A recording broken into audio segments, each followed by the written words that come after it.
My name is Tiara Battle, and Serenity and I will be discussing entertainment law. Our cases are ACLU versus McCasey and Risto versus SAG-AFTRA. So, entertainment law is basically the broad range of laws that impact the entertainment industry. Some of these laws include internet censorship, ratings, representation, and credits, to name a few. The ACLU versus McCasey, this case is in relation to internet censorship. Internet censorship is basically the control of what can be assessed, published, or viewed on the web. And it is enacted by people who regulate it. So ACLU versus McCasey was filed in 1998 and challenged that the COPA Act restricted speech of adults. COPA is the Child Online Protection Act.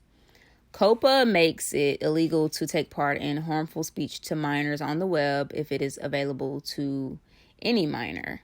Congress can decide whether that speech is harmful or not. It's pretty much up to their discretion. The plaintiffs in the trial argued that COPA would dumb down the internet to a level that was acceptable for minors. Furthermore, they argue that there were other ways to protect children. One of those ways were content filters.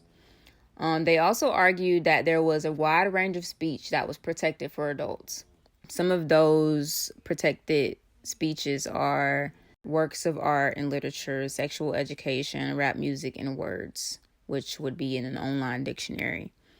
The government tried to shoot this argument down, but they were not able to define the speech that they would prosecute. So essentially, they had no clue as to what they would decide would be illegal or illegal.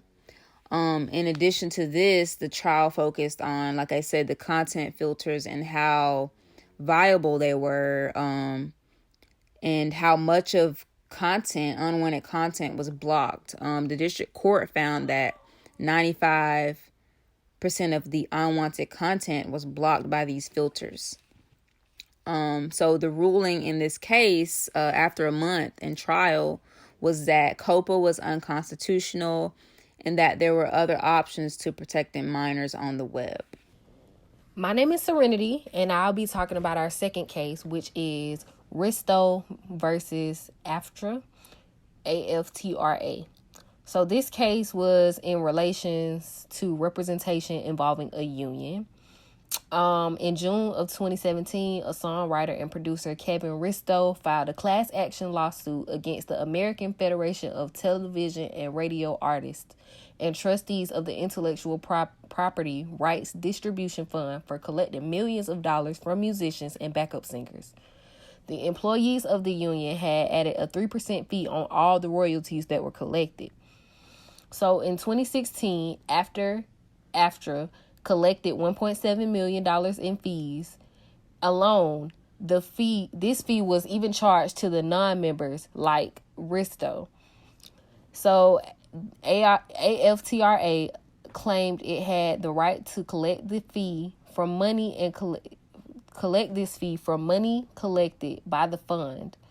Allegedly, the fund was created 15 years ago to help them pay non-featured musicians, but before 2013, no fees were taken. So, AFTRA filed a motion to dismiss the lawsuit and said that because the digital services were rising and because platforms require extra work, that the fee was needed and required. So the ruling ended up being that Judge Snyder allowed those claims to go through so that they could work towards the recovery of the funds for the artists.